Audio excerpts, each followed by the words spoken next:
একদিকে Jogeshchandra Chowdhury law college, অন্যদিকে হরিণঘাট এবং পাশাপাশি নন্দীগ্রামের সীতানন্দ কলেজ, যেখানে একইভাবে আমরা দেখতে পাচ্ছি পুলিশি পাহারায় সেখানে সরস্বতী পুজো চলছে। পুজোর ব্রতে কে থাকবে এবং তা নিয়েই সংঘাতের জেরে এই পদক্ষেপ। এবিভিপি ও টিএমসিপির মধ্যে ব্রতে কে হবে তা নিয়েই সংঘাত, এবং তারপরেই আমরা দেখতে পাই আজ সকালে তার চরম রূপ নেয় এবং তার জন্যই পুলিশে খবর দেওয়া হয় এবং পুলিশ আসে, পুলিশি পাহারায় সেখানে শুরু হয় সরস্বতী পুজো।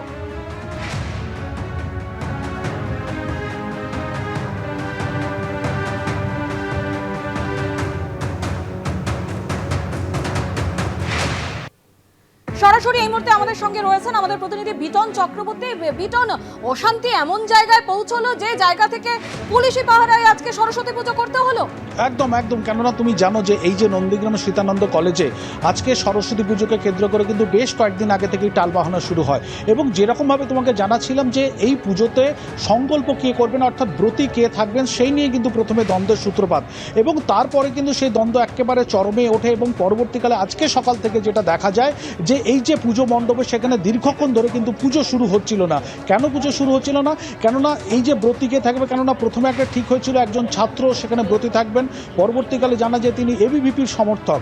পাশাপাশি তৃণমূল ছাত্র পরিষদ দাবি করেন যে তাদের তরফ থেকেও কিন্তু একজনকে ব্রতী হিসাবে রাখতে হবে, এবং সেই দাবিকে কেন্দ্র করেই কিন্তু ঘটনা যান্ত্রিক কারণে আমাদের প্রতিনিধির সঙ্গে যোগাযোগ বিচ্ছিন্ন হয়ে গেছে। বিটনের কথা আমরা পরিষ্কার শুনতে পাচ্ছি না। আপনারা যে ছবি দেখাচ্ছিলাম নন্দীগ্রামের সীতানন্দ কলেজে, যেখানে অশান্তি এমন পর্যায়ে পৌঁছে যায় যে আজ সকালে পুলিশ ডাকতে হয় এবং পুলিশি প্রহরায় সেখানে শুরু হয় সরস্বতী পুজো। নদিয়া জেলার নগর উপরাতে গতকাল আমি পুষ্পাঞ্জলি দিয়েছিলাম গ্রামে। আজকে র্যাব পুলিশের উপস্থিতিতে দাসপাড়া প্রাথমিক বিদ্যালয়ে, যেখানে জিহাদি আলামিন মণ্ডল পুজো করতে দেওয়া যাবে না বলেছিল, সেখানে পুজো হয়েছে। সরাসরি যোগেশচন্দ্র চৌধুরী ল কলেজ থেকে আমাদের প্রতিনিধি পার্থ প্রতিম ঘোষ এই মুহূর্তে আমাদের সঙ্গে রয়েছেন। পার্থ, আমরা গতকালও দেখেছি ঠিক যেভাবে কড়া পুলিশি প্রহরা, আজও ঠিক একইভাবে দেখা যাচ্ছে কড়া পুলিশি প্রহরা, এবং কিছুক্ষণ আগে যে ছাত্রছাত্রীদের সাথে তুমি কথা বলছিলে তারা বলছিল যে এই ছবি খুব লজ্জার, তারা এভাবে বাগদেবীর আরাধনা কখনো চায়নি। একেবারে দেখো, বাগদেবী আরাধনা হলো পুলিশি প্রহরার মধ্যে থেকে, এবং সেই পুলিশি প্রহরা একেবারে রয়েছে যোগেশচন্দ্র চৌধুরী যে কলেজ সেই কলেজে, এবং নিরঞ্জন, সেই নিরঞ্জন প্রতিমা যতক্ষণ নিরঞ্জন হবে ততক্ষণ কিন্তু এখানে পুলিশি প্রহরা থাকবে, আর কিছুক্ষণ পরে এখানে নিরঞ্জন হবে।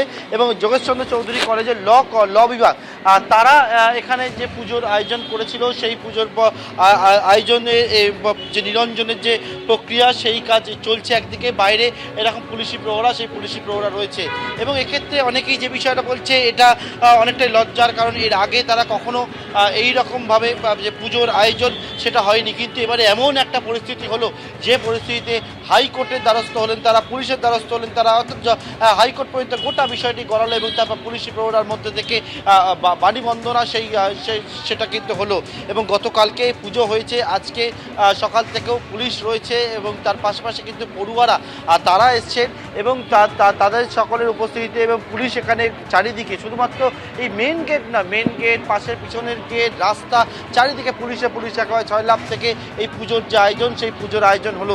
এবছর সরস্বতী পুজোর এইরকম একটা যে দৃশ্য, সেই দৃশ্য দেখা গেল কলকাতা শহরে, এবং সেক্ষেত্রে কিন্তু সংঘাত এমন পর্যায়ে পৌঁছায় ল বিভাগের সঙ্গে ডে বিভাগে, তাদের একদম পুলিশি ঘেরাটোপের মধ্যে থেকে বাণীবন্দনা, সেই বাণীবন্দনা হলো।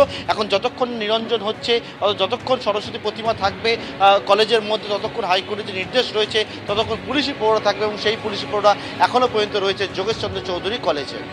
ধন্যবাদ পার্থ।